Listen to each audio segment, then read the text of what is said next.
Boo, boo, boo, boo. Hello everyone, welcome back to more Agatha Christie's The ABC Murders.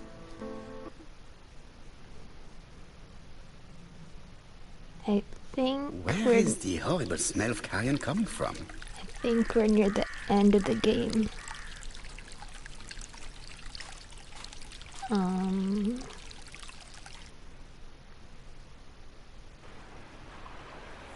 It's not where I wanted to go, but okay.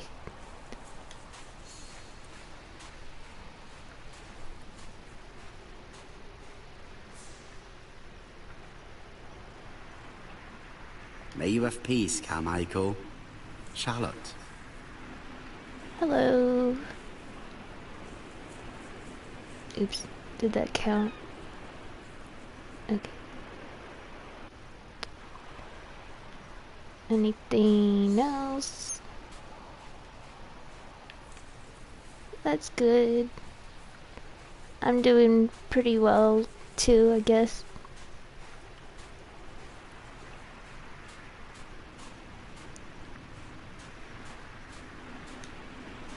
Where's the exit? Where is the horrible smell of carrion coming from? Well, let's go back up here, because that's where I came out the other day. What's that?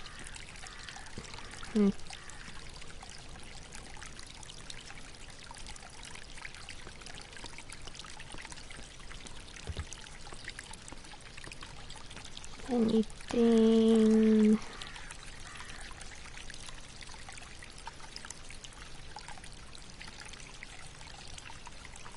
Does it look like it?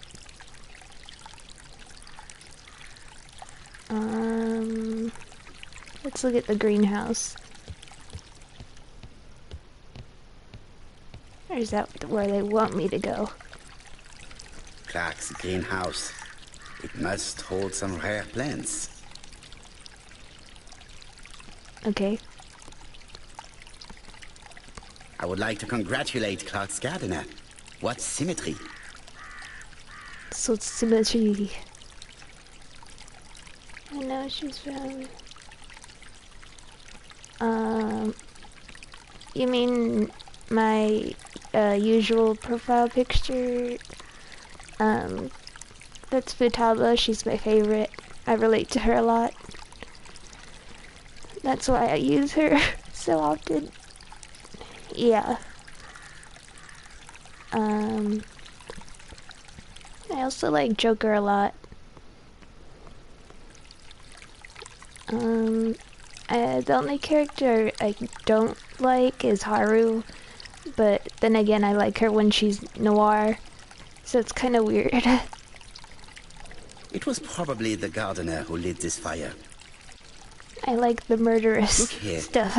I wonder if someone wanted to get rid of these papers. This subject will probably be useful to me. Burn documents. Darn stock. Let's see.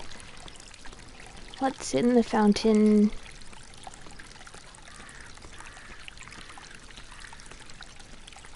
This fountain makes a very relaxing sound.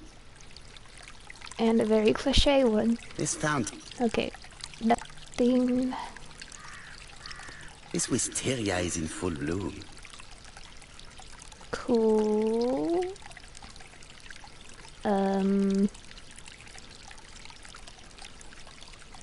Anything I would else like to congratulate... to note there? Let's see, where haven't I looked?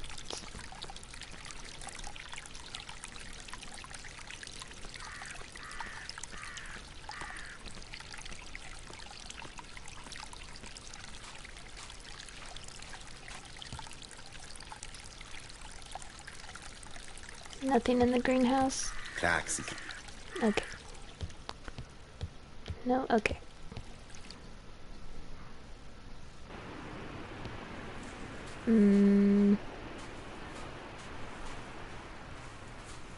Where am I going?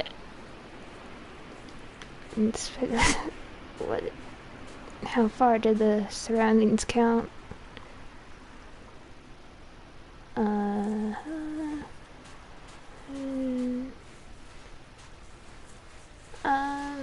There probably is someone out there. I don't know. But people like to dye their hair, so I'm gonna say there's a possibility. Where is the horrid? Okay, where's this carrion smell? I'm looking for dead body.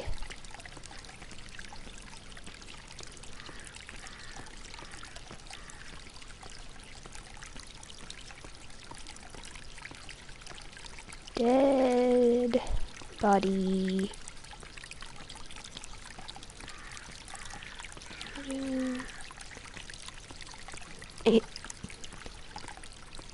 It would be elementary. For real, where did they want me to go? I don't see...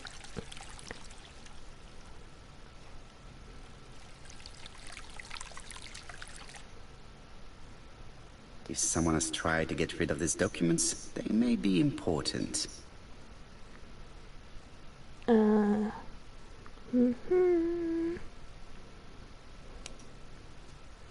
Alright.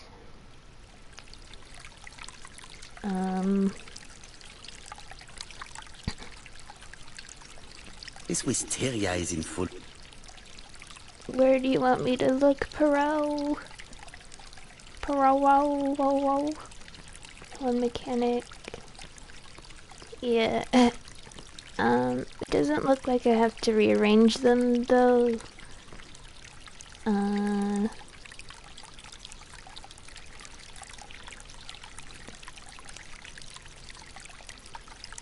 Inspect the surroundings. Maybe I go to the front.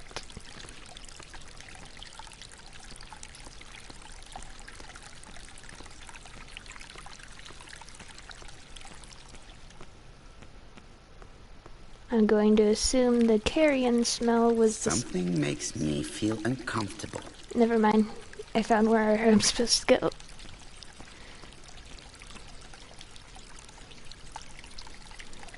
A rat. Ram pellets. Revolting. Let us now try and get our brain cells to work. There's a rat. Why did Laura leave personal belongings behind?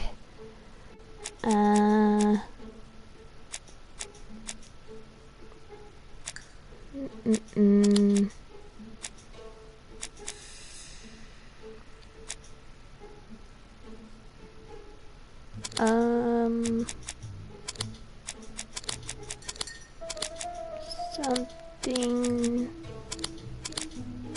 Okay.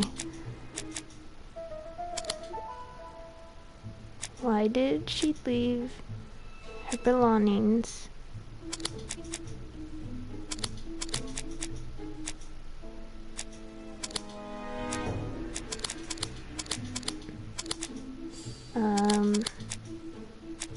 I apparently have all the clues to figure it out, but,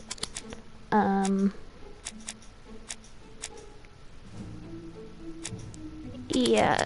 I'm not very good at Phoenix Wright games. She doesn't want to be accused of theft. I like the games and all, but I'm not very good at it. Everything that Gray has left behind comes from Sir Carmichael's collection. He most probably gave them to her. But she chose to leave them here rather than run the risk of being accused of theft.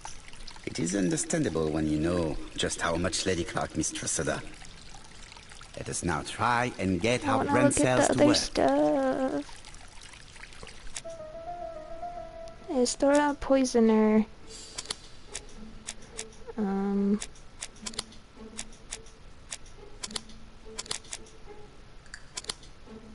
Let's see.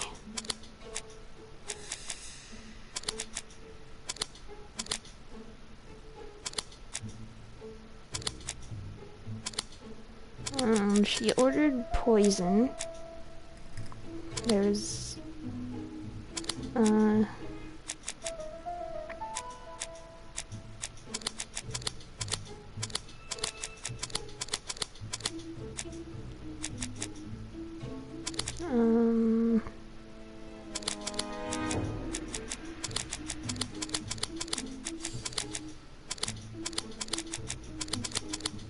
Okay. Never considered... Danganronpa is actually easier for me. Had few months left to live. The poison she ordered was for rats. The gardener must have made good use of it, considering the stinking remains on the path, not far from the property. I've finished here. No, we I must haven't. put the skeleton key back and inform Hastings that I'm returning to London. We haven't. Don't you leave. Tut-tut. The gardener does not follow the alignment. There, that's better. It is symmetrical. Round pellets. Where's... Revolting.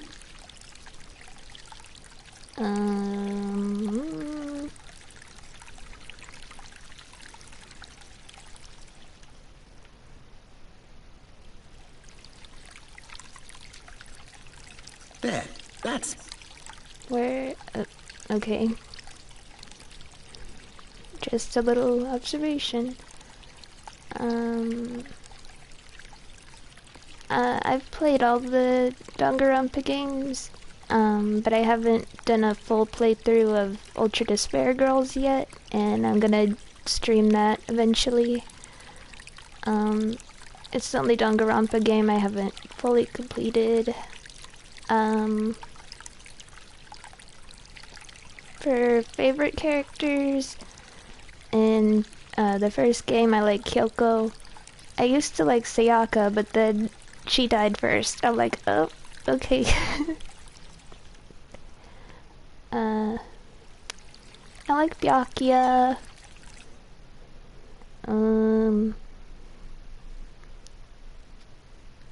Chihiro.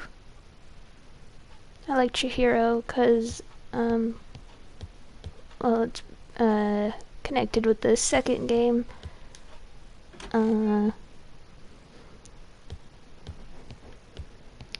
Let's see. Telephone. I must put the skeleton... Blah, blah, blah.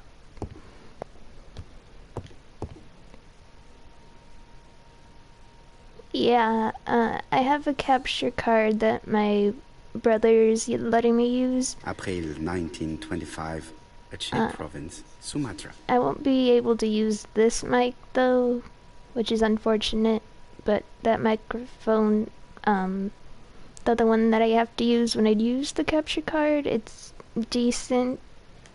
I must put the skeleton key... I thought I did already.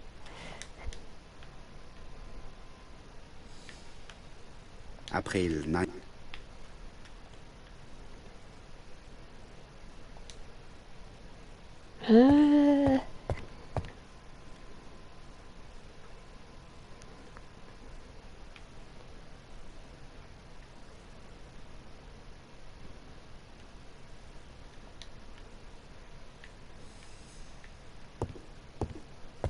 Where do you want it?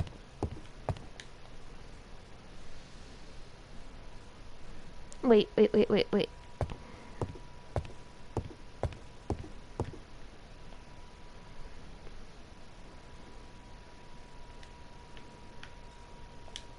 Oops.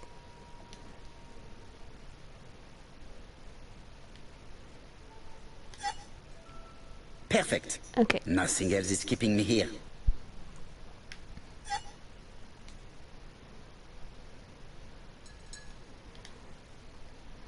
Hello, Hastings? I have finished in Charleston. I will take the first train. Tell me, do you know how to restore writing on a burnt document? Yes, you just have to soak a cloth with a hydrochloric acid solution and rub the sheet of paper. Then the characters appear. Bien. You have been of great assistance, Hastings. Could you please order the solution as soon as possible? Of course, but what documents do you want to read? You will see, my friend. À ce soir.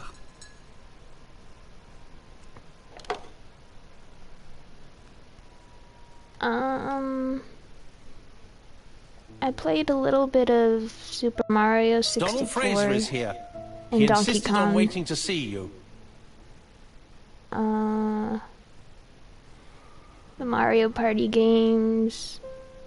I wouldn't say I grew up exactly with them, but I have played a lot, I guess. Or the most popular kind that children can play. Okay, what are we doing?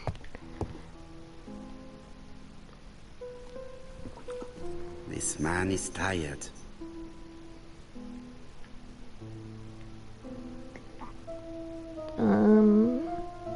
Unshaven, crumpled clothes.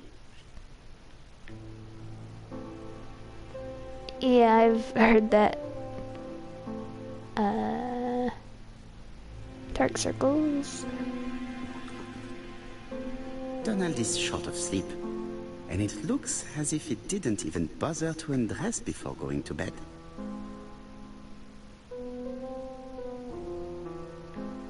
Dun, dun, dun.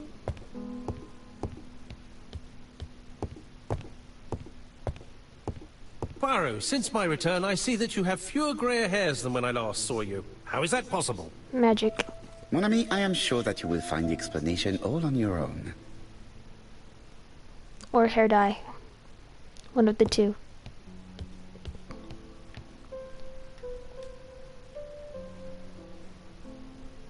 Mr. Poirot, I don't know why I'm here.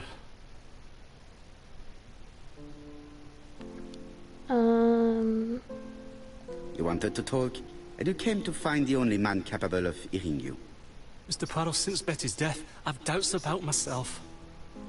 I don't know what to do. And I keep having a horrible dream 3 nights in a row. Have a drink, and tell me about this dream.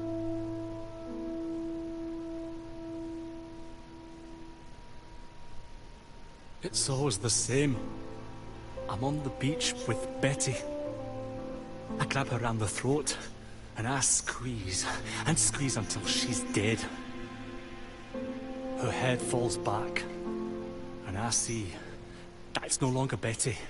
It's Megan's face. Is this a confession? Have you seen Megan Barnard recently?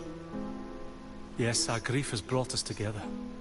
I never really knew her before. She's really quite a remarkable girl.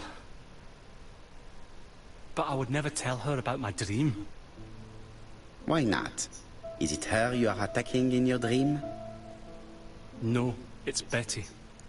And once Betty is dead, it's Megan's face that appears in its place. Very interesting.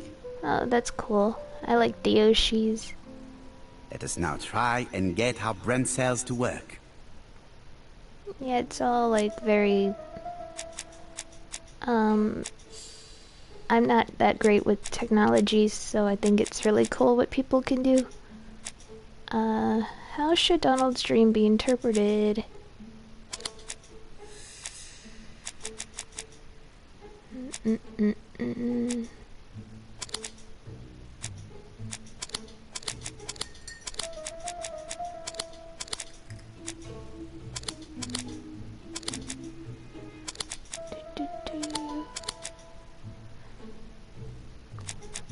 I don't watch many, and I don't know if she counts as a VTuber, but I love He's in an Eye.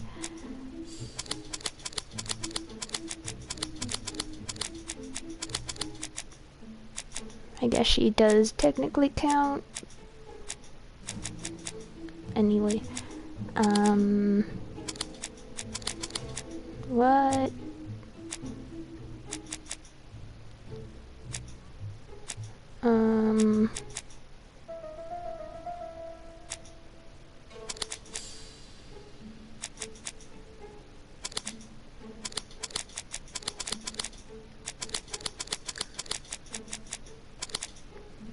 So I think violent is for sure one.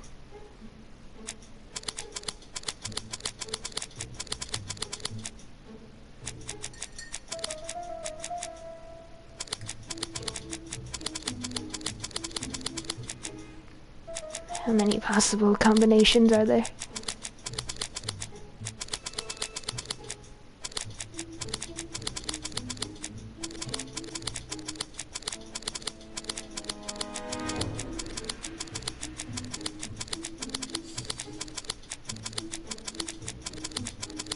Okay, maybe violent isn't one. Okay, then.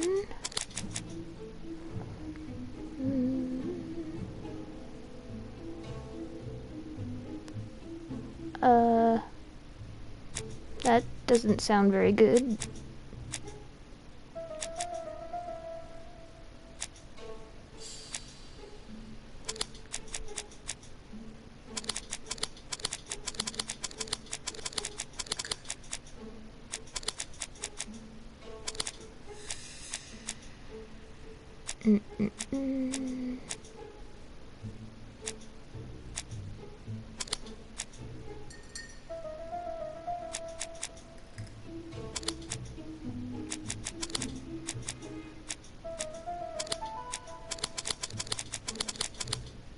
Sheesh. Donald's starting to have feelings for Megan, and he feels guilty about abandoning Betty. Mr. Fraser, I think that the real meaning of this dream is that you are in love with Megan Barnard. Please go on. Do. This dream certainly betrays your I'm guilt. gonna say Pokemon, Oh. because But I what do you feel used to guilty watch about? her. Having killed your fiancé? Possible. Or forgetting her very quickly for her sister? Certainly. And I this don't really forgetting know is much basically about the Ninja. second death. So you don't really think Other I than was the one who Fortnite. killed Betty? I do not exclude this theory. I am simply saying that I do not need to know that fact to explain your dream and your guilt. Thank you for being frank, Mr. Poirot. You've helped me a great deal. I'm going back to Bexhill. I'll not take any more of your time up. It is late, Mr. Fraser, and you are tired. I'll sleep on the train. I like trains. I like trains. It's easy to sleep rocked by the sound of the wheels. Poor boy, he seems completely lost. Well, women seem to like him. I think Megan will take care of him. Oh, I remember. Did you order the product I needed? Yes, we'll be receiving it tomorrow. Bien, it is late, and I asked Miss Gray to come tomorrow morning. I have a few questions I wish to ask her.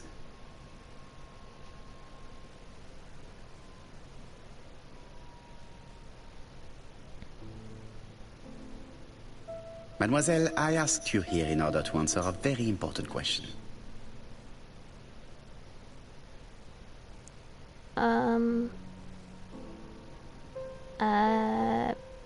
I don't know.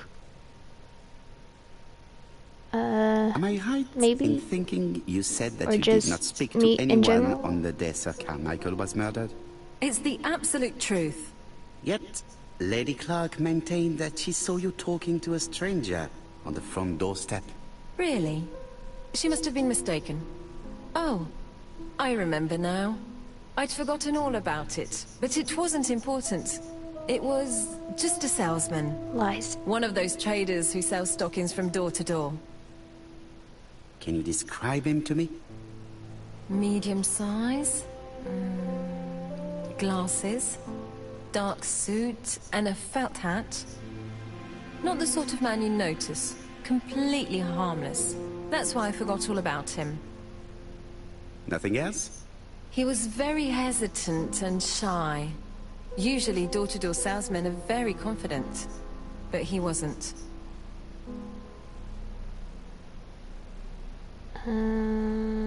Mademoiselle, the circumstances of your departure do not appear very clear.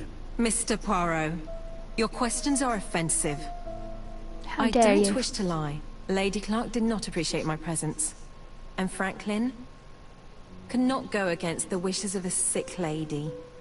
He is a good man, and he worries a great deal about his sister-in-law. I noticed that you left some personal belongings behind at Churston.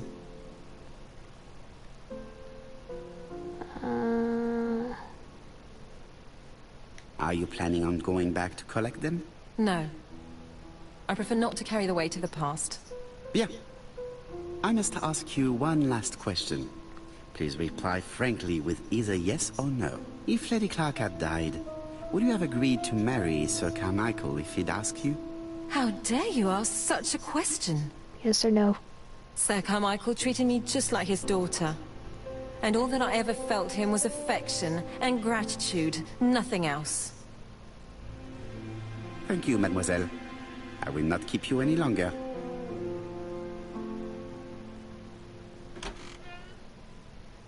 I met Thora Grey on the stairs. Her cheeks were ablaze, and she appeared to be deeply hurt. Poirot, have you offended the poor girl again?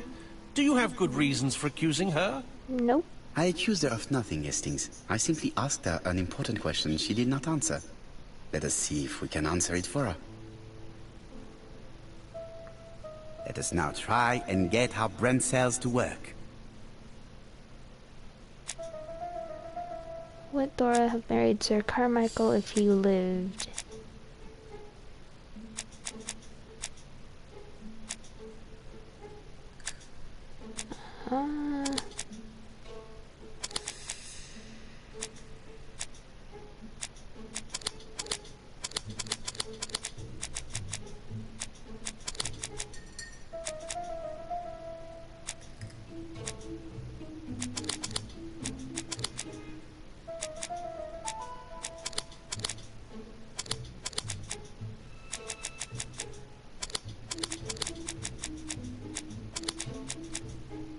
If he lived.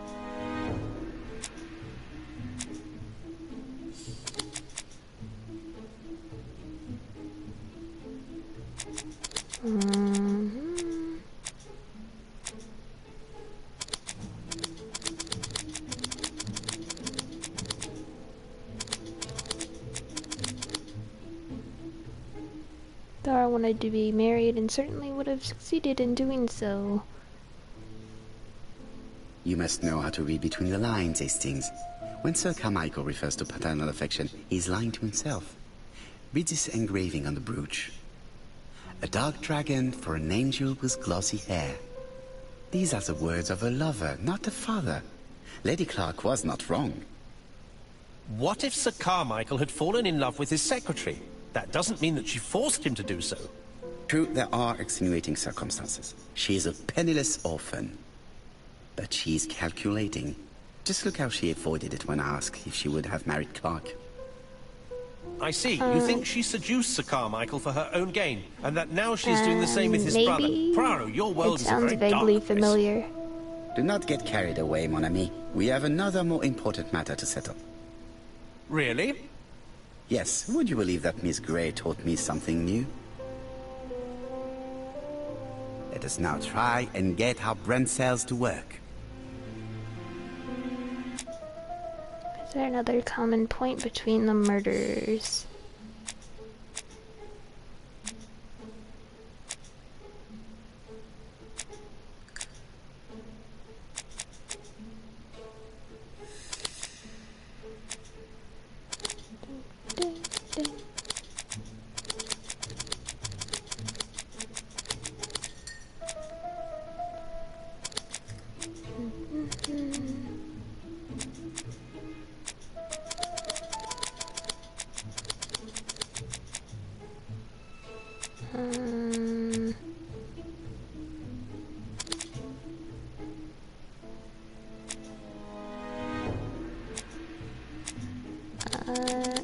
I don't know anything about it.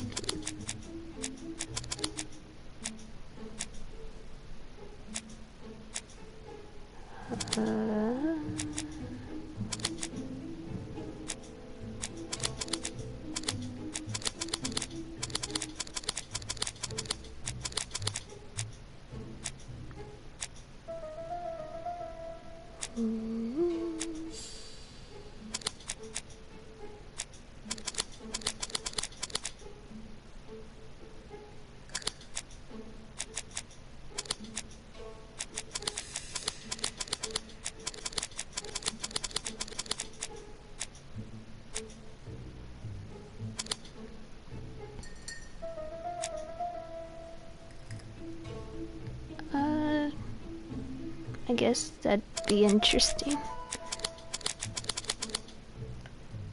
Before each murder, the victim or someone close to them, and then both stockings. It's perfectly clear, Hastings. Perfectly clear. Indeed, a stocking seller visited Andover, Bexhill, and Churston on the day of each murder. We have our suspect. This should be of interest, Jop.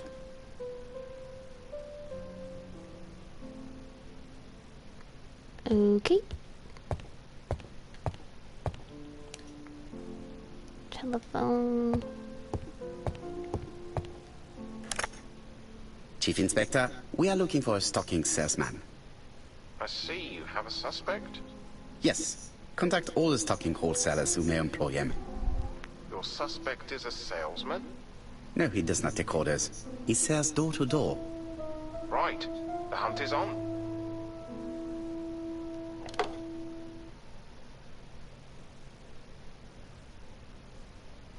Doncaster.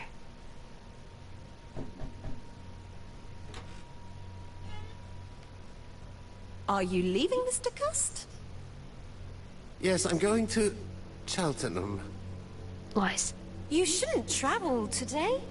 You don't look very well. I have to. I have engagements. I must respect them.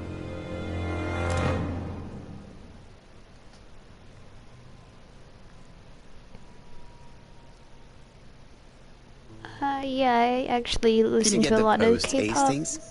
And why don't you Mostly go girl and get groups, it yourself? but Très bien. I like some What's of the, going on? you know, like the I've never known popular Hastings boy to be so groups too, disagreeable. like BTS, VIX, Monsta X.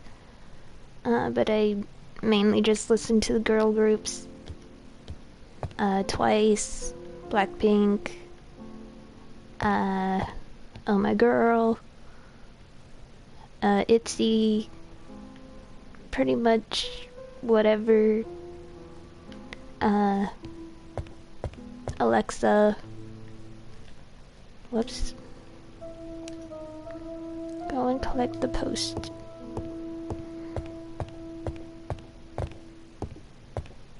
In, my Until Dawn playthrough, I actually make a few K-pop references, I think.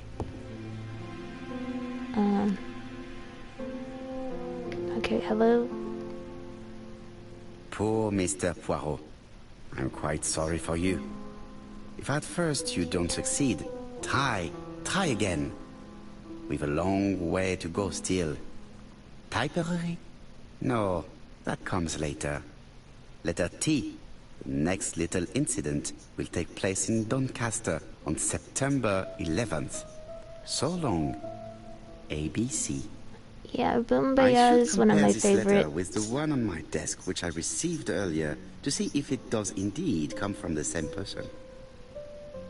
I also like As If It's Your Last.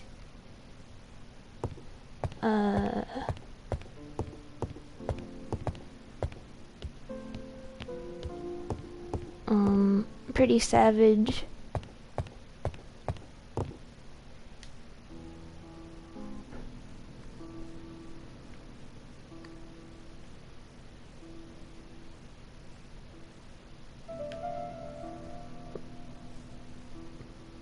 Let us examine this more closely. First off, Certain characters in the eyes. two letters may have similar defects. Yes, this I is weird. Yes, the I characters in the two letters do indeed have the same defects. I have to find some other similar defects to confirm my theory.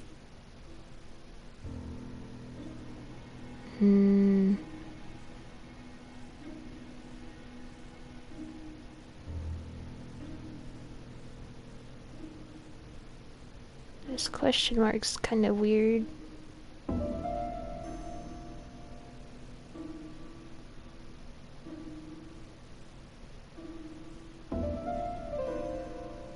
T W.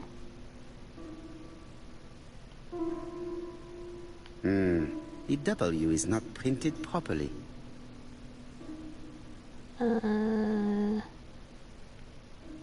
W. Of course, the W characters in the two letters do indeed have the same defects. I have to find some other similar defects to confirm my theory.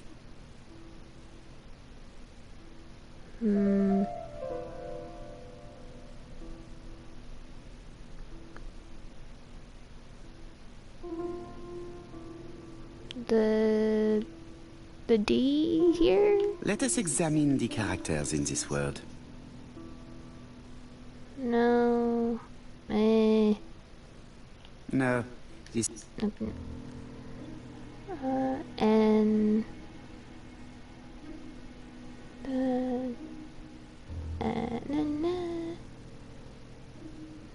T. Let us examine... Nothing to report for this. Not the T. A. Yes, the A appears to be quite unusual. That's right. The A characters in the two letters do indeed have the same defects. If you say so. My theory was right. These two letters were written with the same typewriter. Hastings, he strikes tomorrow. Chief Inspector Japp? He's on another line. Can I take a message? Yes, please, mademoiselle. It is from Hercule Poirot. Tell him ABC strikes tomorrow in Doncaster. He must call me back. Very well, sir. Bien, now I'm going to see what I can find from these burnt documents. I've received the product I need. Hastings, if you do not mind, I would like you to take a few notes. Yes, yes. Well, I like Vanilla Ice. I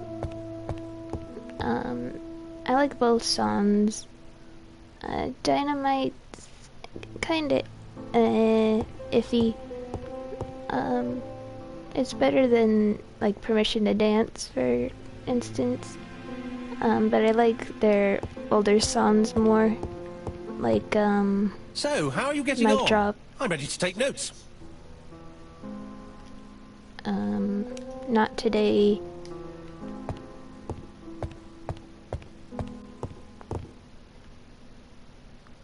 Go Ninja, go Ninja, go.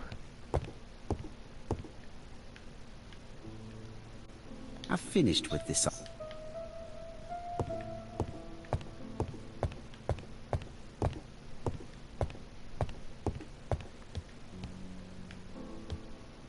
Where?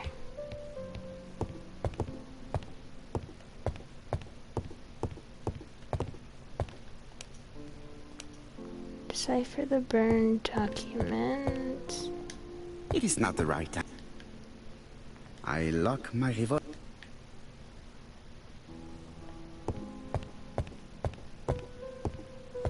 Check myself out.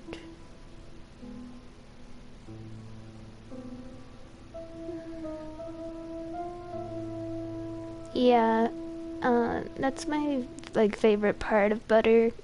I mainly like, choruses Now, down that to are work. repetitive like that. What of this needs putting in order a little?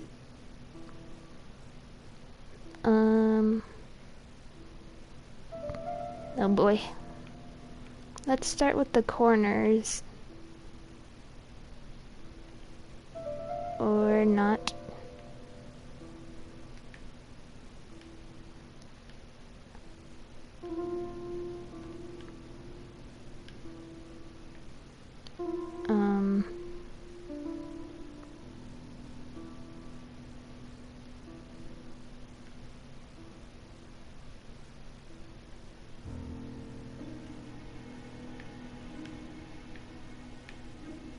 Okay, that's staying there.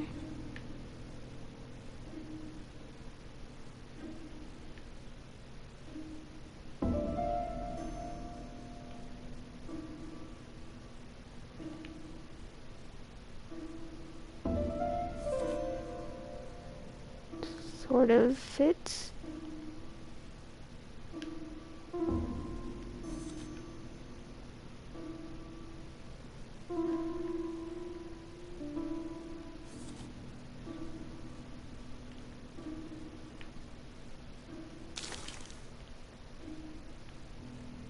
This page is finished. That's done. 3 more to go. Next.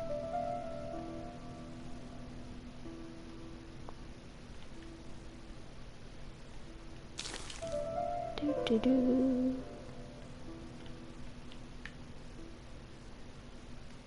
Oops. I think that this is right.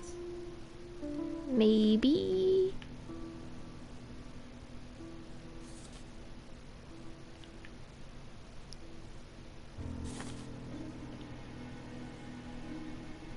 This page is finished.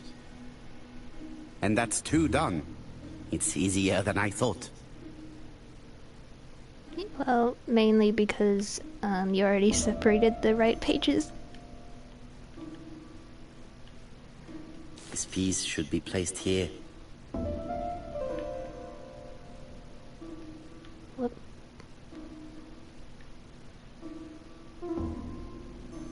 Whoop.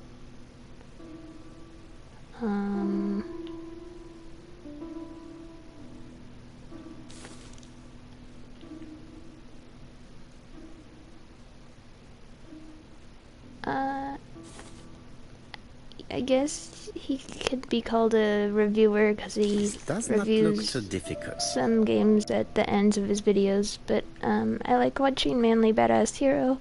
This page is finished. Um, Only one I more. might accidentally Keep going. sound like him sometimes, but like I relate to him and how he plays games, so there's a lot of similar stuff going on.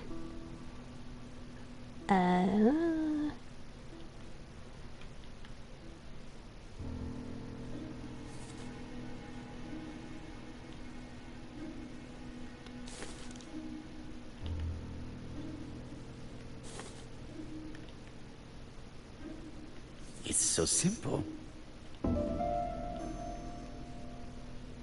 This page is finished. All the pages are reconstructed. Excellent. And you're just gonna stack them. A dry cloth.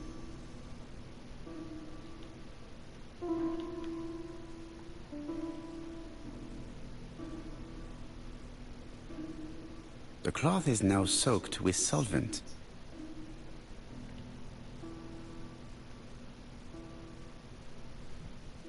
Magic. Got it! Make a note, Hastings, make a note. Mrs. Alice Asher, shop owner in Andover. Tracheitis, hemoptysis, prescribed laudanum. I got it. Look. Poirot, where on earth did you find these files? On a fire at the bottom of the garden at campsite. All right, but where did the person who burned them find them?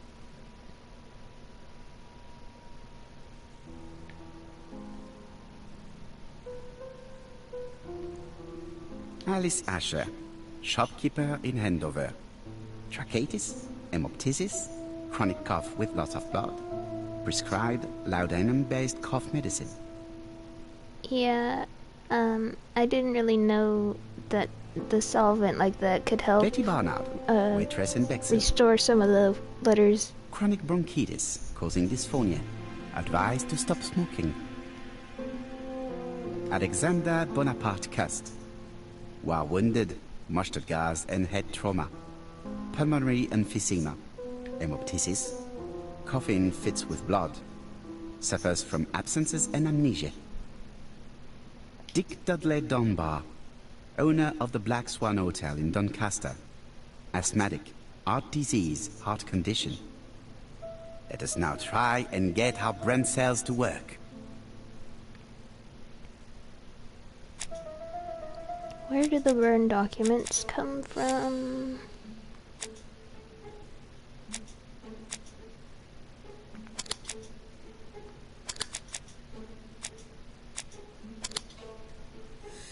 Documents come from Dr. Clark's patient records.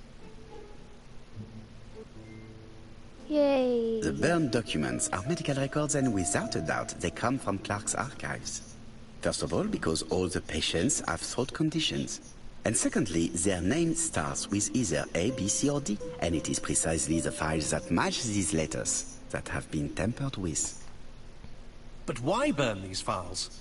How come the names of the 2 victims appear on them? And who are the 2 other patients? These are very good questions.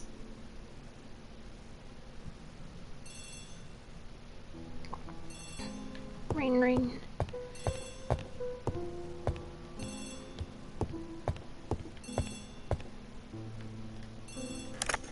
Hello, Poirot? Any news, Chief Inspector? You wanted a stocking seller? We have one. Reported by his landlady who thought he was behaving suspiciously. He has the most unbelievable name.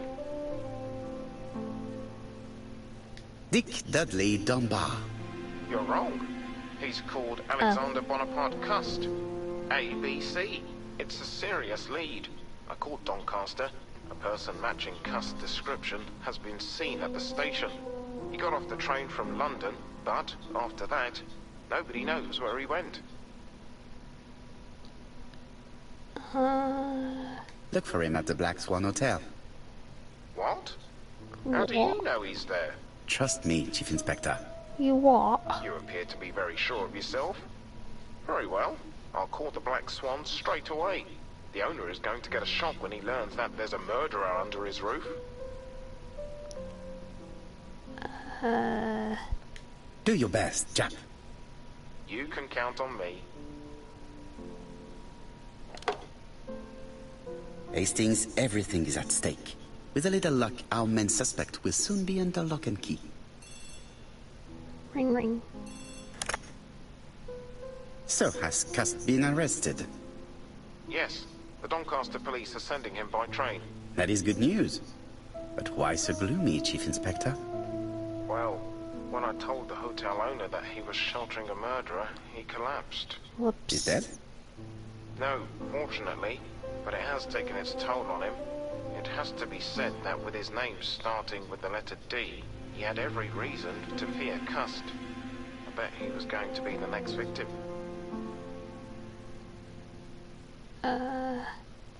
Come now, Chief Inspector. He's at the hospital and the doctors are taking good care of him. You think so? Of course. Do not feel down, Chief Inspector. Let us focus on our investigation. While we're waiting to question Cust, we could search his room in London. Where does he live? The Marbury Guest House? I'll see you there. Yes, but start without me. First of all, I have to sort out a few details for Cust's transfer. I understand. À bientôt. Hastings, we are making it's good all about progress. the money. Please go and search the room of our #1 suspect. With pleasure. I did have a dentist appointment, but I'll cancel. The dentist. So that is why you were so nervous and bad-tempered. A visit to the dentist is never an enjoyable prospect. But Hear an that? unavoidable one. Go to your appointment, Hastings. I will manage on my own.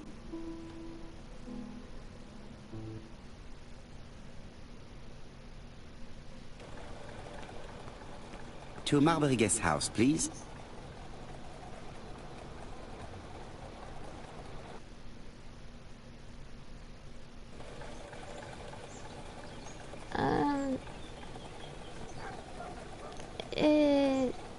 The dentist is decent because I take good care of my teeth, so I don't really have that much to worry about, but it's still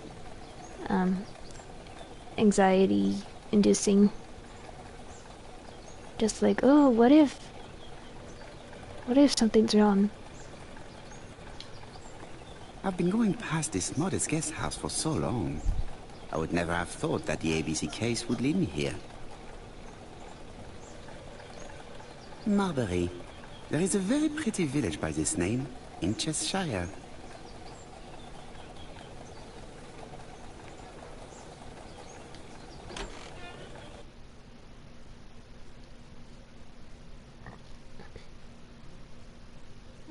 Hello.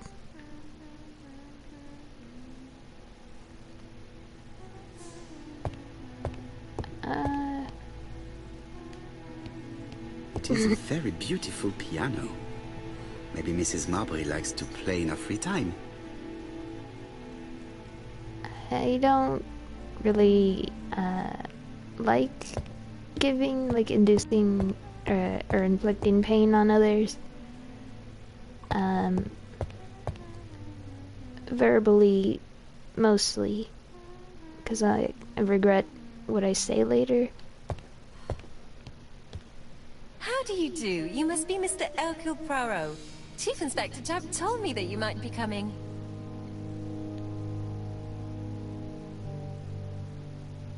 How dare you peel potatoes? Madame, you may be of valuable help to me. It would be my pleasure to help you. Will there be some journalists there as well? I think you might even be interviewed. You are key witness. I've suspected him for some time, but he appeared so harmless. Oh yes, sometimes he got angry and waved his arms about. But even then, he wasn't frightening. And he was as gentle as a lamb again immediately afterwards. It was only this morning that I understood. He told me he was going to Cheltenham, but my daughter saw him at Euston Station. It's not the right station. To get to Cheltenham, you have to take the train from Paddington.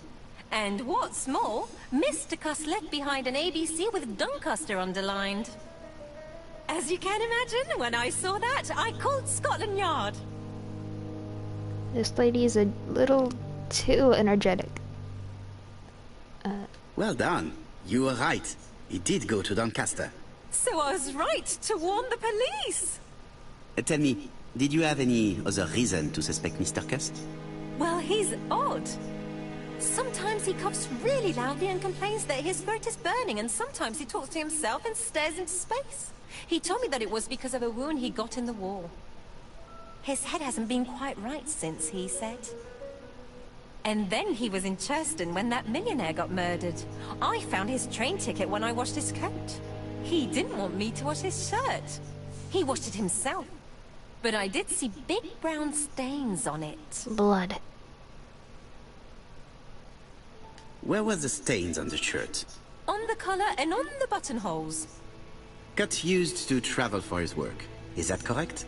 Oh, it wasn't for pleasure. He was always unwell on trains. But he had to sell his stockings around England. I have to respect my engagements, he used to say. Do you know where Cust was at the time of the murder in Andover and Bexhill? On June the 21st and July the 25th? No, I don't know. That was a while ago, you know.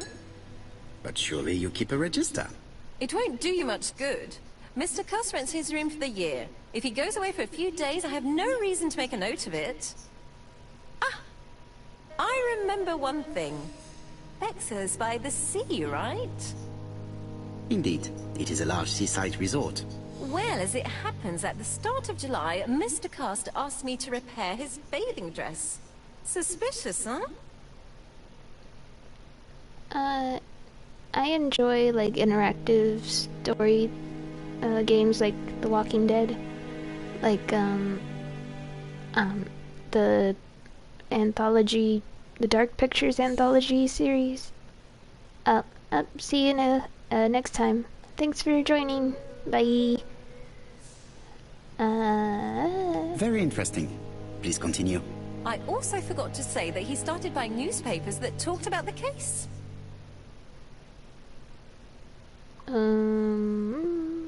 When did he start buying the newspapers? Let's see. I think it was just after the millionaire's murder in Churston. He didn't seem all that interested before that. That will be all for now. I'm going to take a look at his room. Take the key on the counter.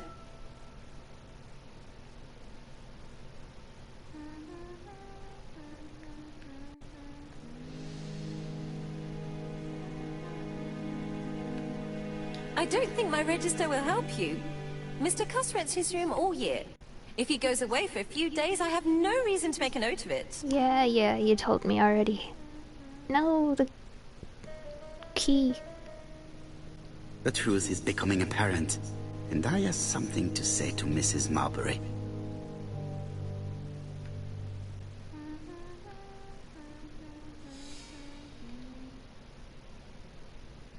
This woman appears to be in a good mood.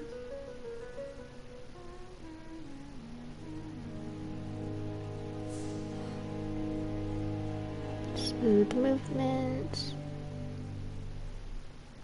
Welcoming smile.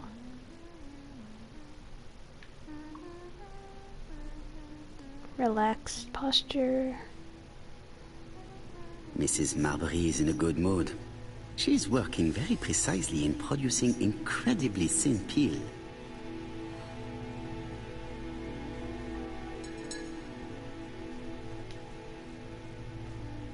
It looks like I've found the real master of this house.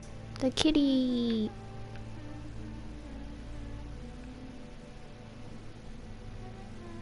Cushion. Cork at the end of the string. There is no need to worry about the household cat.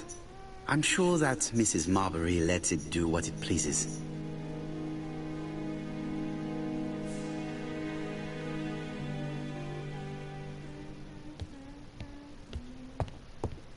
Do do do. Do do do.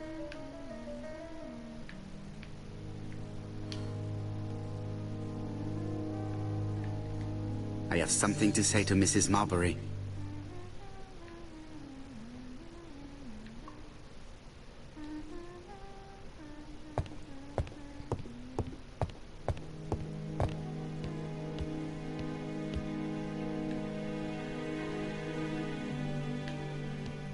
It is a very beautiful piano.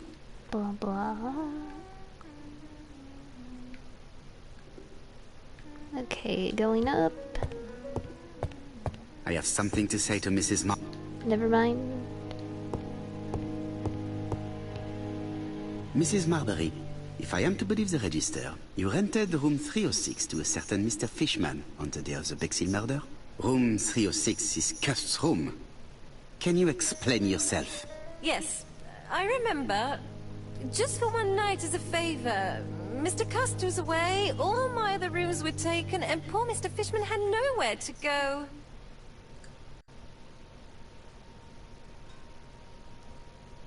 It doesn't matter, provided that you remembered to change the sheets. Oh, do you think so?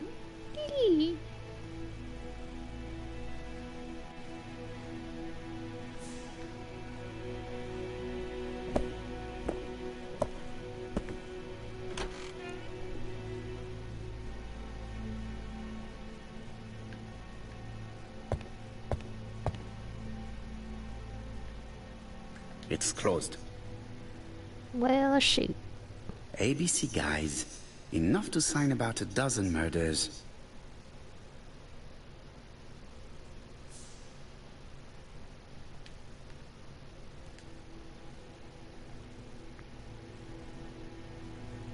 .306.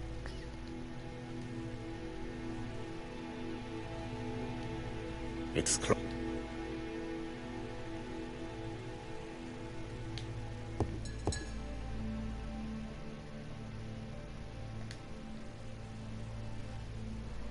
Sedative. Diethyl barbituric acid, Johnson Company. I know this medicine. It is a powerful sedative. This subject would probably be useful to me.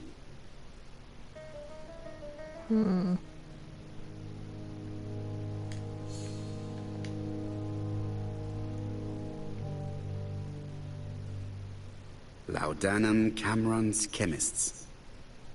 Laudanum, a medicine for coughs. It is what Dr. Clark prescribed for Mrs. Asher. This subject would probably be useful to me.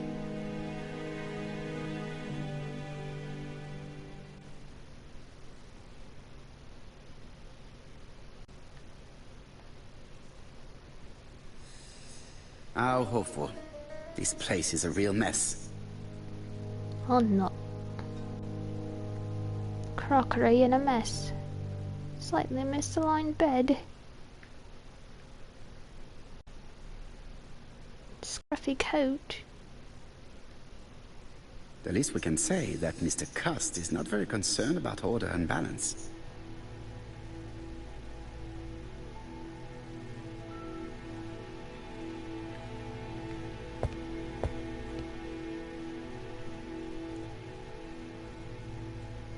Gonna take this A long-bladed knife. A murderer's weapon. This object would probably be useful to me. Let's go over to the box.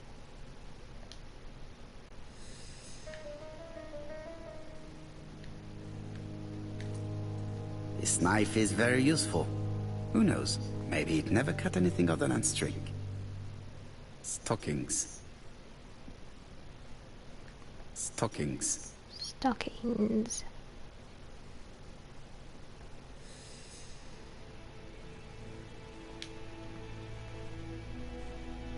John Milligan, Managing Director, Silky Legs, Frederick Street, Leicester. Silky Legs. To A.B. Cust, Marbury's Guest House, 1935, May the 21st. Dear Sir, further to our letters dated 5th and 10th of the month, we confirm we are you as door-to-door salesman, according to the conditions stated in our previous letters. We will send you the articles by mail, and also a Redfield typewriter you will be using for every business letter. Regarding the schedule of your rounds, please do as following. June 21, Andover. Arrive by train the 20th in the evening and get a room at Station Hotel.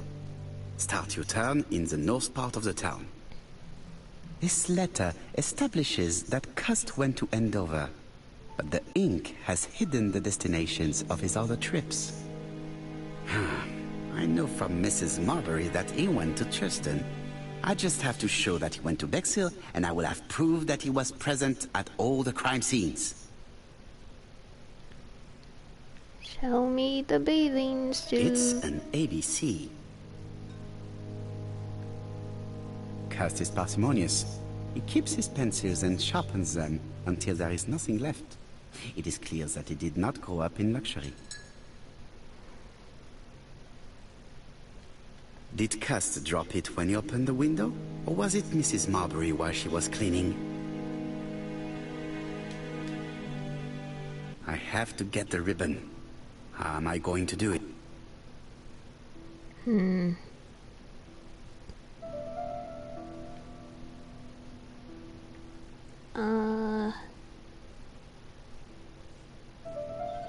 The left-hand heel has been removed.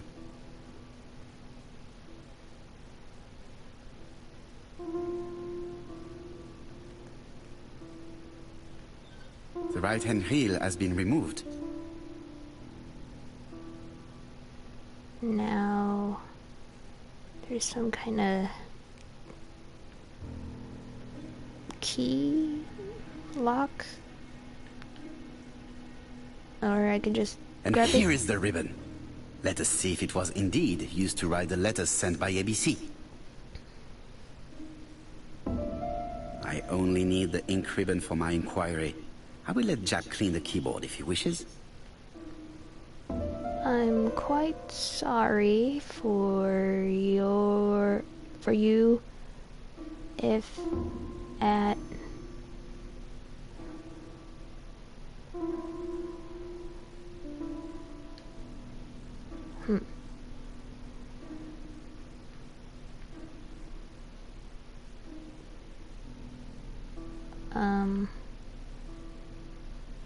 And here is the ribbon. Let us... I only need the ink ribbon. All the letters announcing the murders were written on Cust's typewriter.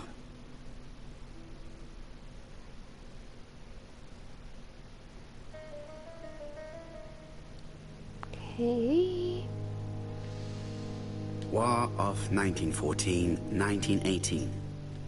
By the King's order, the name of Corporal A.B. Cust, Devonshire Regiment, was published on the London Gazette on May the 10th, 1918, as mentioned in a dispatch for gallant and distinguished service. An army dispatch, wounded on the Somme front, victim of a gas attack. Corporal Cust greatly deserves his distinction. Anything else? The least we can say that Mr. Cust is not very concerned about order and balance.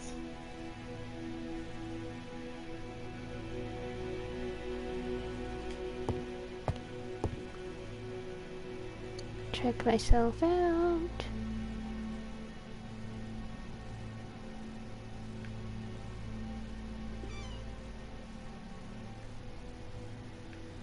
Trousers, white shirts. Everything has been washed very well. The Bexhill daily paper, dated from the day of the Bexhill murder. Most probably the bathing dress repaired by Mrs. Marbury's expert hands. All the main articles referring to the ABC case are here, from the Churston murder onwards. Nothing before that date.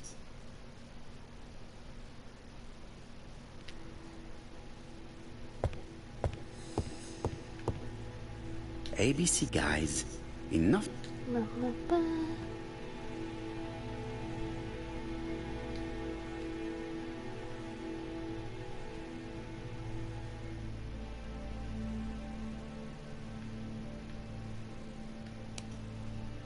Where was Cust of the time of the Bexhill murder?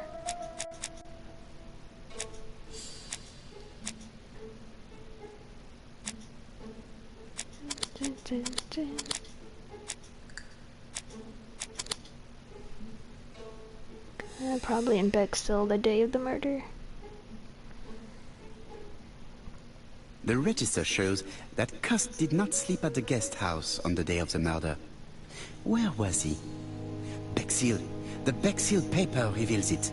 Cust bought this newspaper in Bexhill on July the 25th.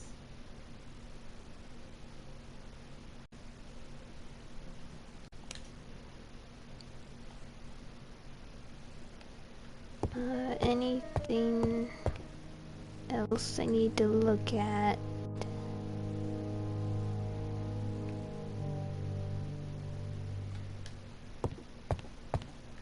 It is not the right time.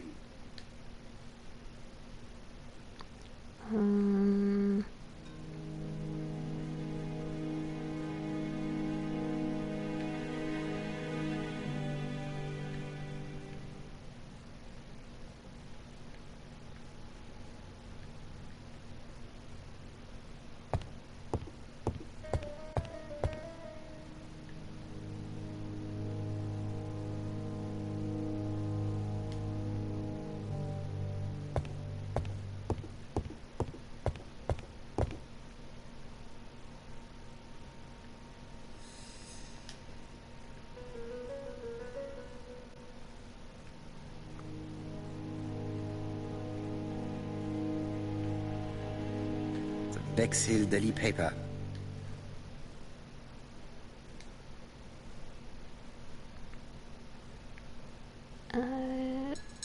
What's this? This dark stain. It could be blood, but goodness knows how long it has been there. No use continuing the inspection of this room. I've seen all there is to see.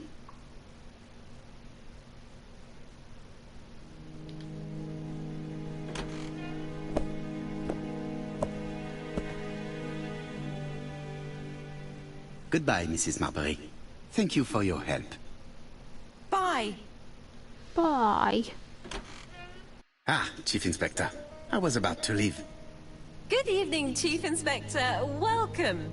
Please excuse me, I must go to the kitchen. I'll leave the key of Mr. Cust on the counter. Suspicious. I'm sorry I'm late. I've spent ages with the Doncaster police. And you? I have established one fact. On 3 occasions, Cust was at the scene on the day of the crime.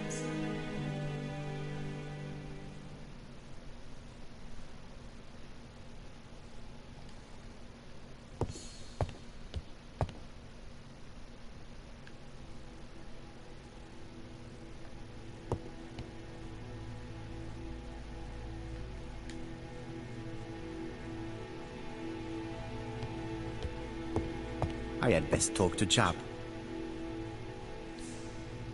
I've listened closely to what you have to say, Poirot. For me, there's no doubt Cust is guilty. Do you have any element that might prove the contrary? That is what we're going to look for. Let us now try and get our brain cells to work. Was it possible for Cuss to have killed the 3 victims?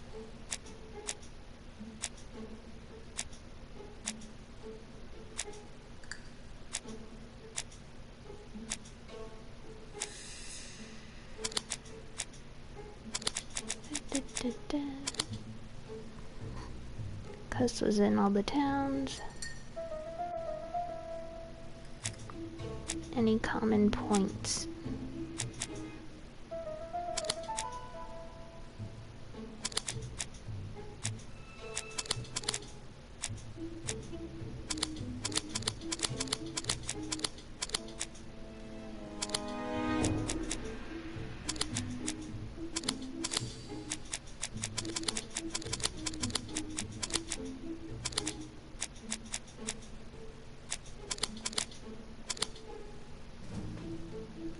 Could have committed these crimes. Behavior suspicious.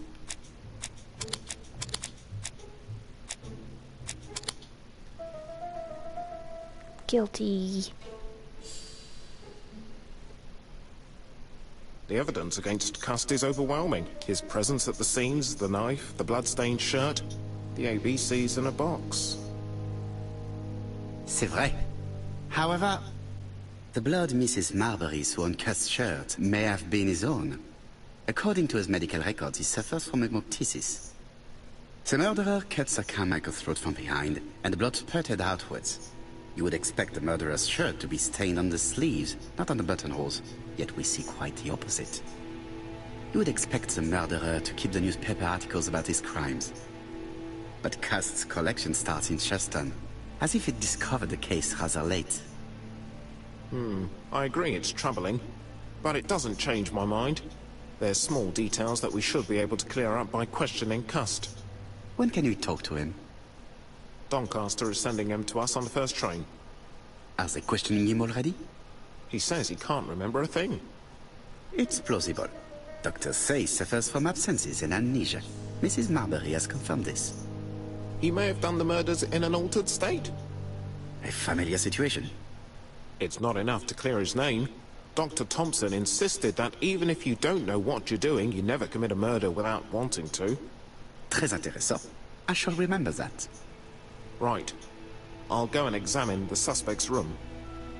Chief Inspector, I took the liberty of removing a few clues to Examinator. All right, we'll discuss them tomorrow. In the meantime, I'm going to see if you've missed something. Alright.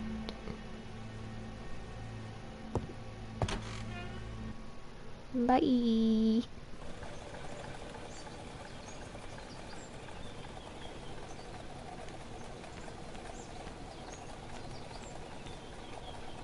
To Scotland Yard, please.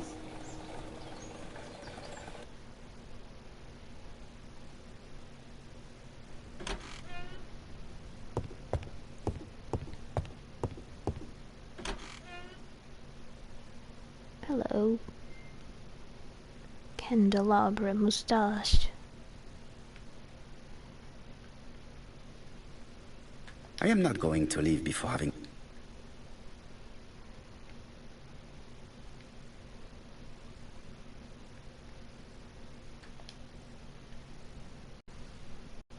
This man is not in good shape.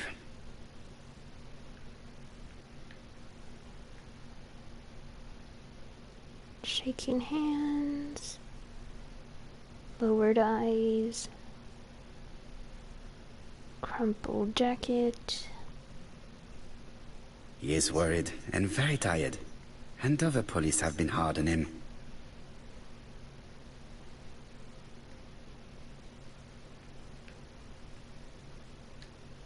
What do you want from me? A confession.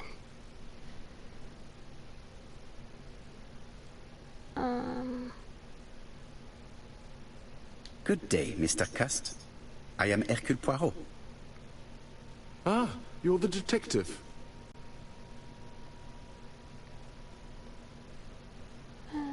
Why did you send me a letter before each crime? Why all these questions? When are you going to stop pestering me? Never.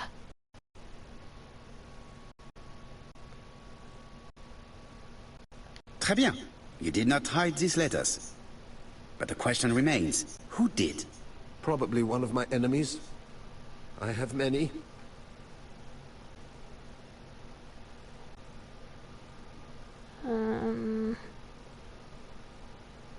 Are you capable of murder, Mr. Cust? All these questions are giving me a headache. Uh-oh.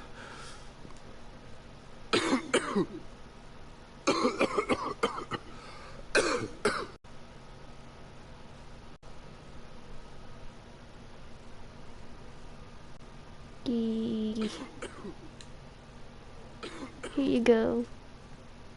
Take this. It will help you. Thank you.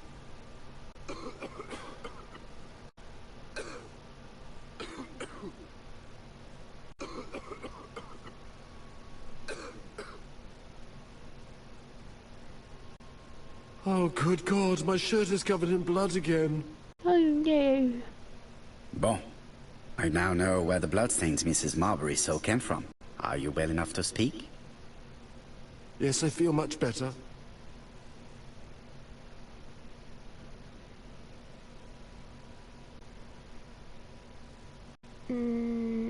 Are you capable of murder, Mr. Cust? All these questions are giving me a headache. Oh no, not again.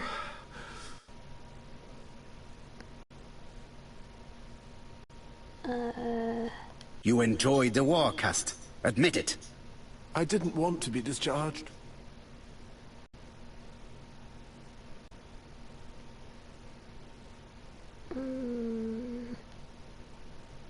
And to thank him, you murdered him? Stop talking about these murders.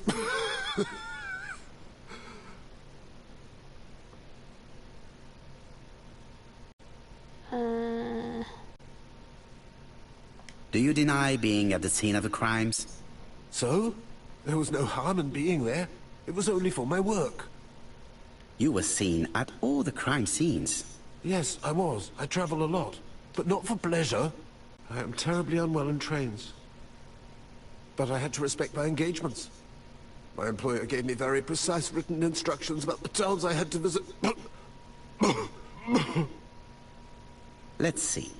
The company you claim to work for, Silky Legs, has never heard of you. And as for these letters they sent you, they were written on your own typewriter. The company sent me the typewriter when I started working for them. Yes, but the letters were received afterwards.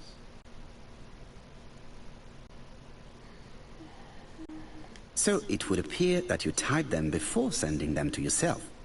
I don't remember. Good God! I don't know what's happening to me. My head hurts terribly.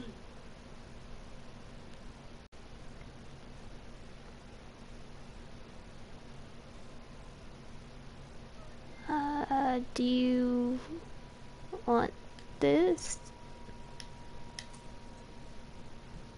Take this. It will help you.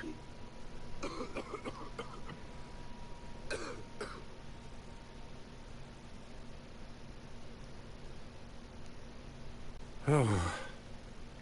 I think I'll be fine. Let us see, Cust. Look at me. You know very well that you committed these murders? Yes, I know.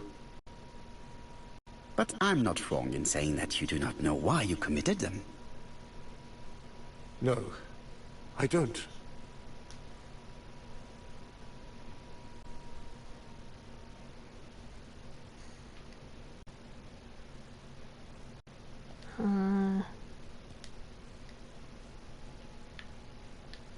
Let us leave Cust alone. He's at the end of his tether. And? What conclusions have you drawn? Plenty. It might help us to understand him a little better. Let us now try and get our brain cells to work. What do we know about Cust's health?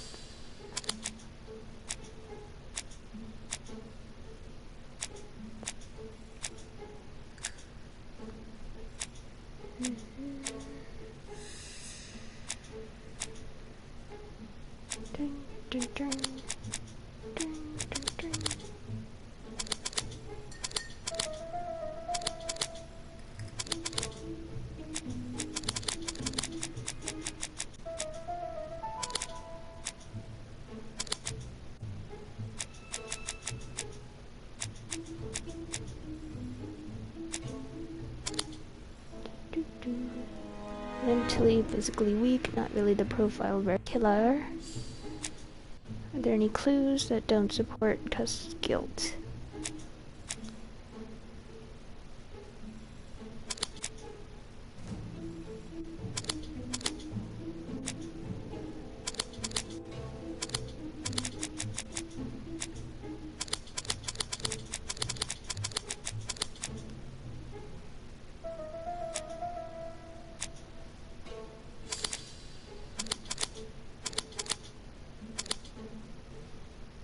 You would expect the murderer's shirt to be stained on the sleeves, not the buttonholes, yet we see the opposite. Any clues that do not support.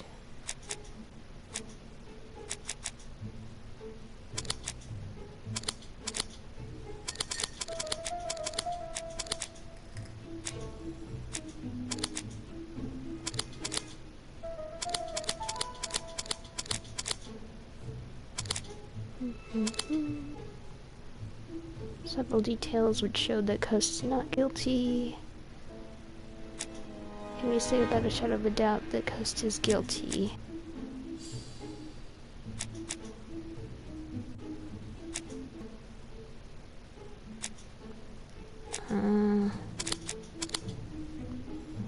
Not guilty.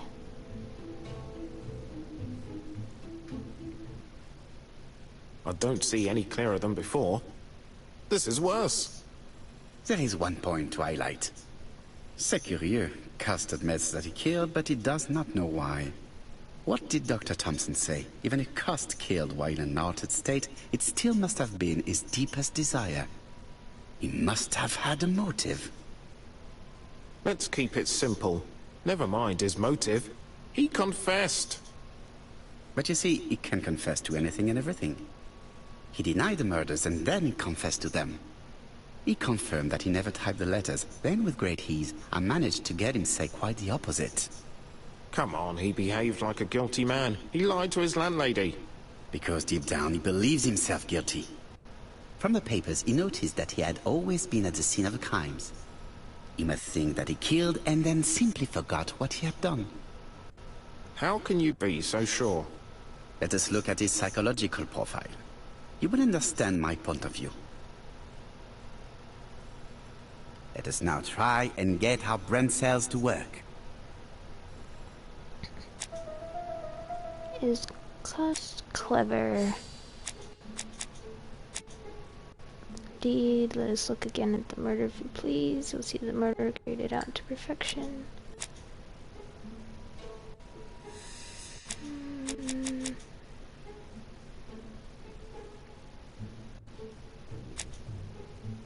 I can't read that.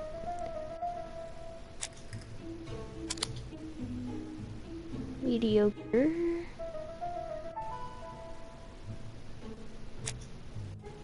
Self-confident.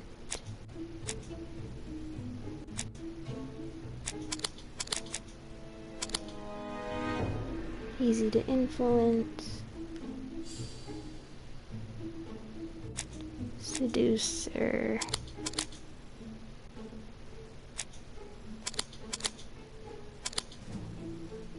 Without any charm. Likes trains.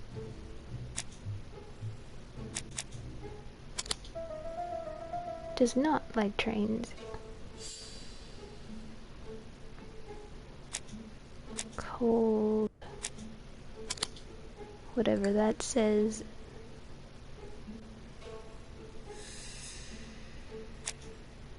Is he generous? Miserly. Miserly, I mean. You see? Cust's character is quite the opposite of the murderer's. But if he's a madman, can we really talk about his character? You know very well that our murderer does not behave like a psychopath.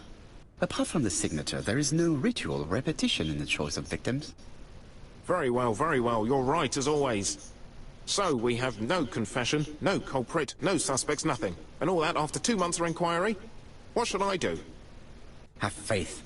Just give me 24 hours.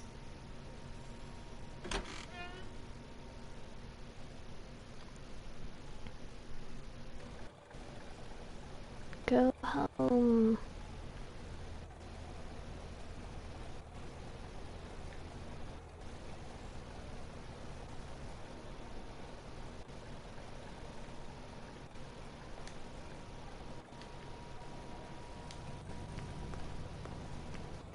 To White Haven, please.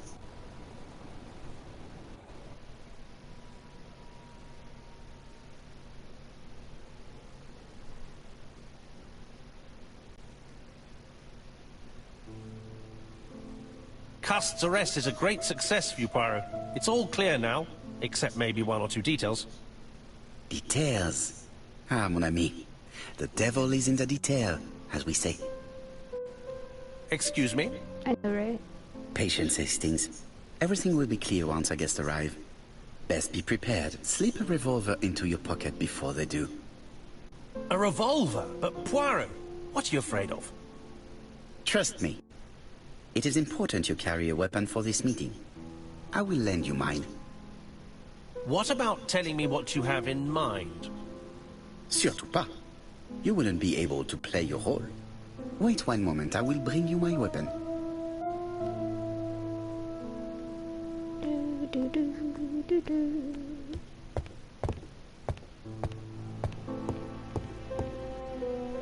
The white ammunition are blank cartridges.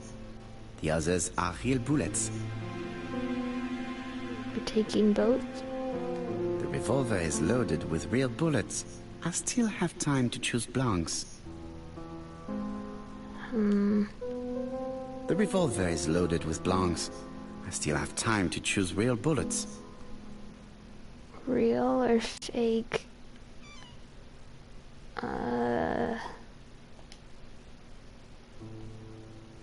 The white ammunition are blank cartridges. The others are real bullets. The revolver is loaded with blanks.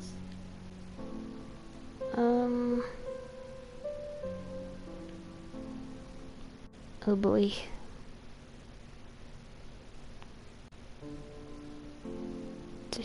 Decisions.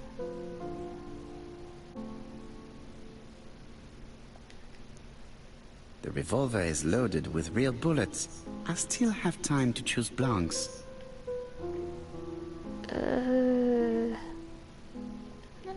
I guess I'll go with the real ones.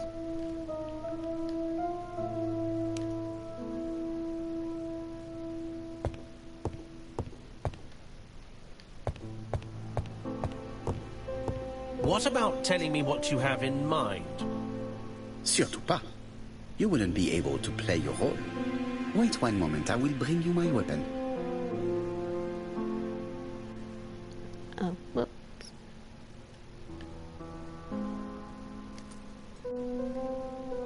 Voila, I entrust you with my weapon. It has hardly been used, it is almost new.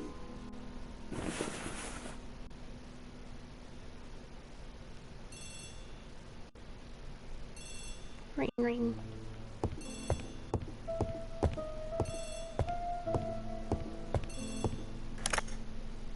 Chief Inspector, is that you? Yes. Sorry, but we haven't found anything. Have you checked the typewriter? And the packaging, the letter, and the ribbon reel. We've only found prints left by Cust and his landlady. Well, never mind, I shall make do. So, are you still going to hold your meeting? Of course, Chief Inspector. I can hear my guest coming up the stairs. Why have you brought us here, Mr. Poirot? Since Cust's arrest, I thought it was all done and dusted. Miss Gray formally identified him, as well as Miss Barnard. Yes, and the stockings he saw drove the same brand as the ones found at my aunt's. This is all true. However, a case is not closed if some questions remain open. And one question is, why did the murderer send me his letters? Why did he challenge me, Hercule Poirot? Perhaps he wanted to play with you, to taunt you. Xenophobia? Maybe he didn't like you because you're foreign. I may be wrong, but maybe by provoking you, he was looking for glory? All these theories should be studied. Let us now try and get our brain cells to work. Why did the murderer make a mistake in the address?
The mistake is intentional. Why did the killer send his letters?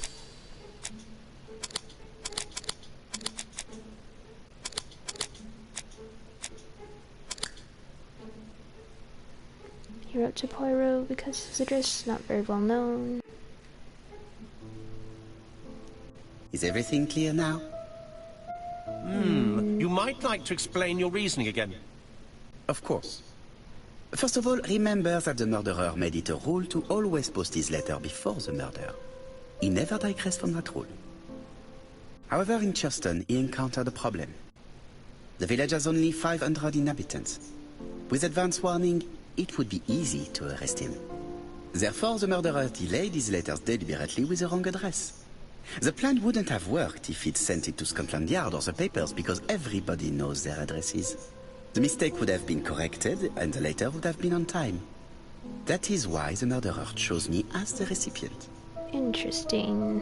Because for his plan to succeed, it was necessary for at least one of the letters to have a wrong address and get lost. It was very cunning. Absolument. It is a very subtle plan. It matches the profile we have drawn up of him perfectly. That of an intelligent, daring and calculating murderer. But that's not how you describe Cust. You are quite right, mademoiselle. Like you, I find it hard to believe that this dull character is the clever murderer we are looking for. Do madmen... I mean, if he's mad, he might have two very different sides. Jekyll and Hyde. No doubt. But the murderer is not mad. All the specialists agree that he does not have the profile of the psychopath. But if Cust is not guilty, how do you explain his presence at the scene of the crimes? Mr. Clark, the answer to your question is in the medical records of your brother's patients. Documents which Cust most certainly did not have access to. Let us now try and get our brain cells to work. What do we know about Cuss?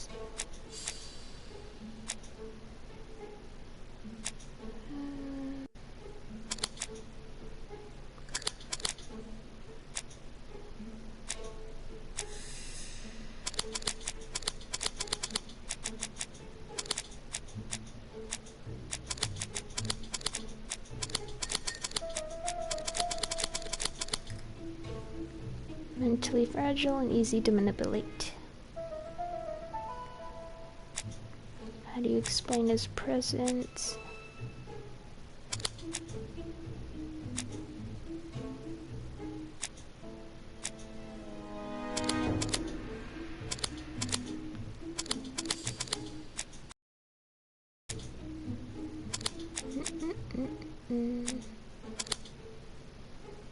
Manipulated, killer made him go to the towns, tied his tracks, he did not kill and didn't have the medical records. Dr. Clark's patients' records provided a very useful list of potential victims, sorted by alphabetical order. The killer definitely used it, explaining the fact that all the victims were former patients of the doctor. It is this fact that clears Cust once and for all, because he never had access to these records. So how did he happen to be at the scene of the crimes? Either the murderer sent him there, or Cust was following him closely. Cust's highly suggestible nature leads us to the second hypothesis. The murderer was manipulating him. He systematically sent Cass to the towns where he was going to strike, so that the suspicion would land on the poor man's shoulder. That's evil. What sort of killer could have such a plan? And what would he gain from 3 completely different murders? Indeed, it seems unlikely that the same murderer committed all the crimes. What should we take from that?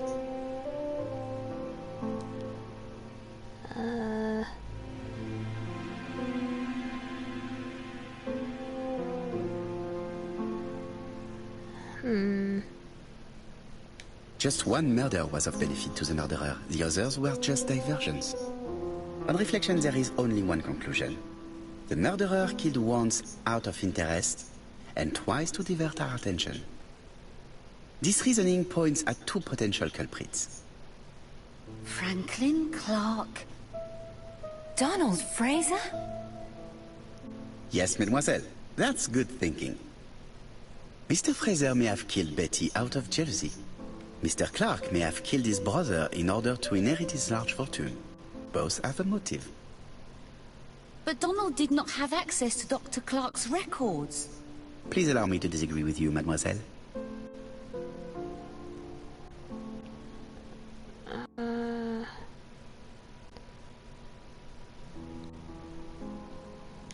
Donald, too, has been treated by the doctor. You're quite wrong, Mr. Poirot, and it shouldn't be difficult to prove. Oui, please excuse me. It was a slip of the tongue. This is what I wanted to say.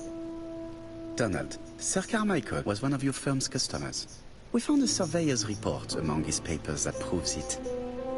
It doesn't prove that I went to Comeside. You could have done it. And you may have used the opportunity to take a look at Sir Carmichael's record. You think I'm guilty?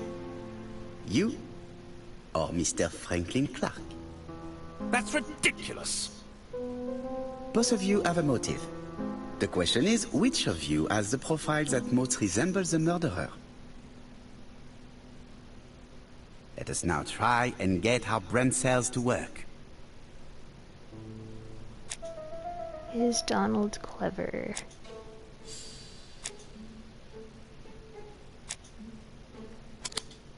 Yes.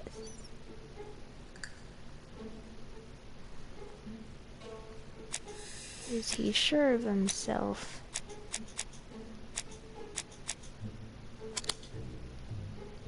Easy to influence. Seducer.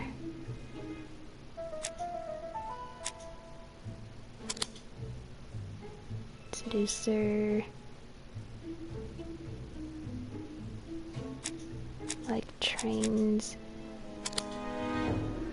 Likes trains. Impulsive. Quick-tempered. Generous. Generous.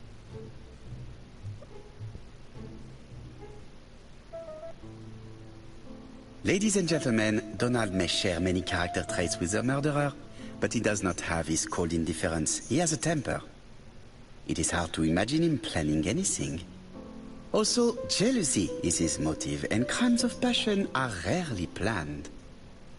Right, I suppose it's my turn to be subjected to the same scrutiny. Absolument, Mr. Clark. Let us now try and get our brain cells to work. Is Franklin clever? Yes.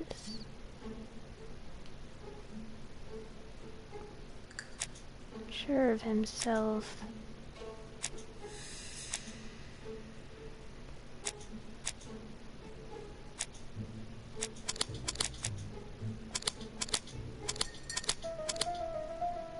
Self-confident. Seducer.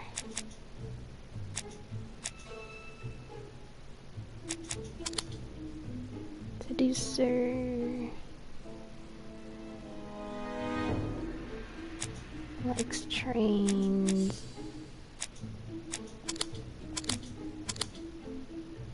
he is.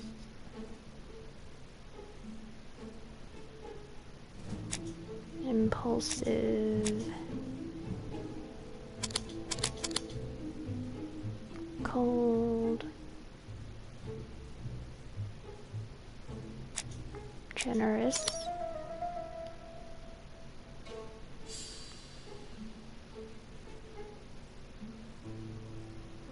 As you have all seen, there is a disturbing similarity between Mr. Clark's profile and that of the killer. In actual fact, it is exactly the same. Mr. Poirot, your psychological studies are interesting, but your conclusions do not add up. Why would I have wished my brother's death? The inheritance is lawfully mine. I just have to wait. No, you had to act quickly.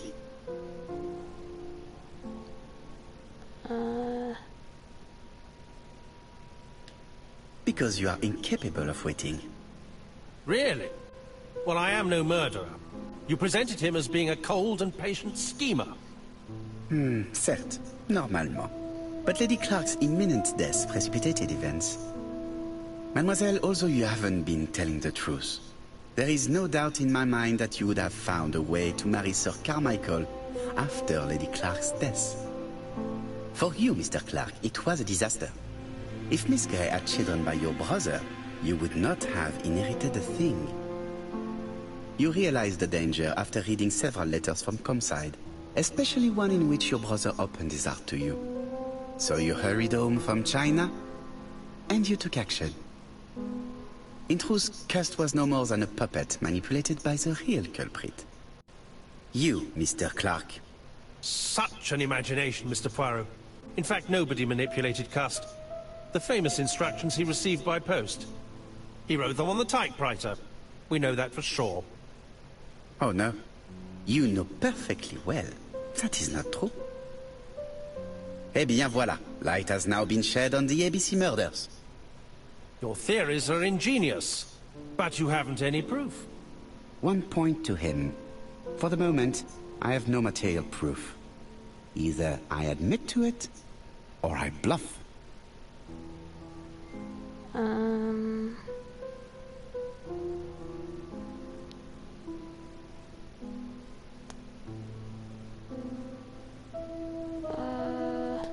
One thing proves it. The prints you left on Cust's typewriter. Enough. Oh, of course you wiped the typewriter before sending it. But not carefully enough. Scotland Yard has found your print along with those of Cust. I understand why you never wanted to lend me your new typewriter. And why you were searching through your brother's things. And the hole you dug on the moors. What did you hide there? The knife you used to kill your brother? Game, set, match. You win, Mr. Poirot. But it was worth trying. Now he stings. Oh no. Don't come near me! I'll never let you take me, Mr. Poirot! Oh no.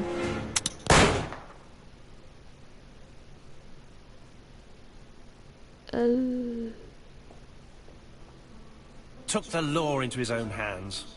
He had no right. He should have paid for his crimes. I should have expected what he did. Come on, Poirot. Everybody makes mistakes. Exactly. Hastings, if one day I sound pretentious, please whisper these 3 letters in my ear. ABC. They shall remind me that we all have our limits, even me.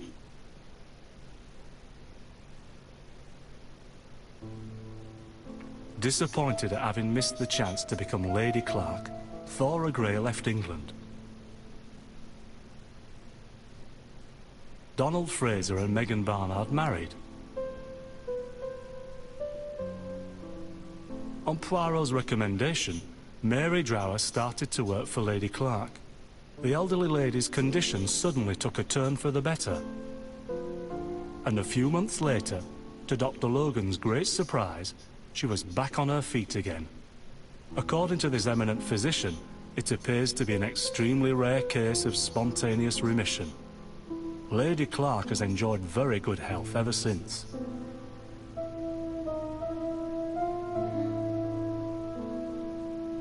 Well, there's one good Journal thing. of an Innocent. The incredible story of ABC. As for A.B. Cust, after being advised by Poirot, he made a great deal of money by selling his story to the press. And as for me, and with business booming, the Black Swan has become the #1 tourist attraction in the whole of Yorkshire, even more popular than York Minster.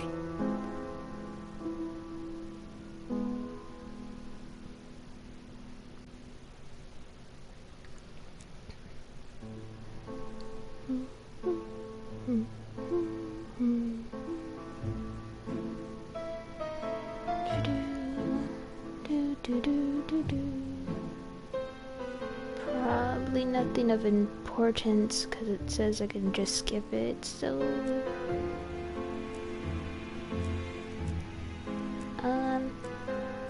let's see.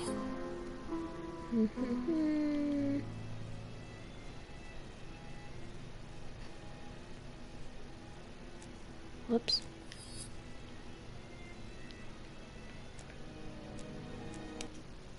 Oops. Go back. Hey.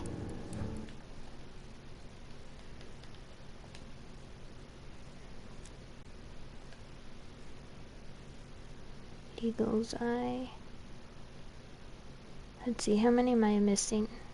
1, 2, 3, 4, 5, 6, 7, 8, 9, 10, 11. 11. Okay.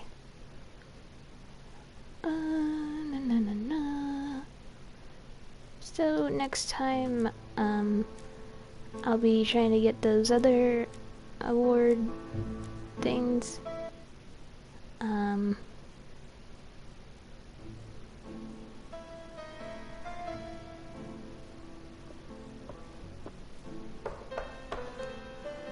Just seeing if it starts over. Looks like it. Some post for you, Poirot. Mr. Hercule Poirot, you fancy yourself, don't you, at solving mysteries that are too difficult for our poor thick-head British police. Let us see, Mr. Clever Poirot, just how clever you can be. Perhaps you'll find this nut too hard to crack. Look out for Andover on the 21st of the month. Yours extra, A, B, C. Oh, it's some sort of joke. Maybe. But please remind me to inform Chief Inspector Japp.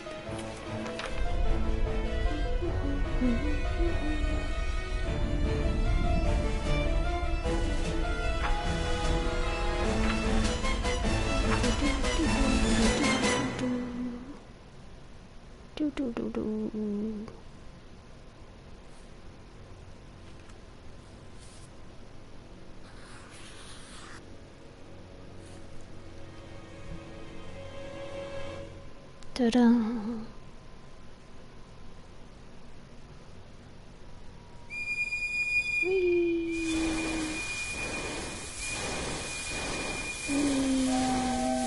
Can I skip this?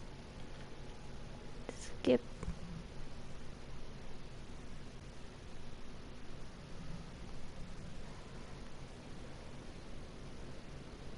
Okay.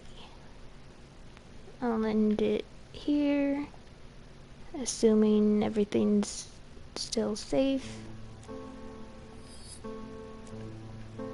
Yep. Okay, so I'll work on getting the other ones next time. Thank you for watching.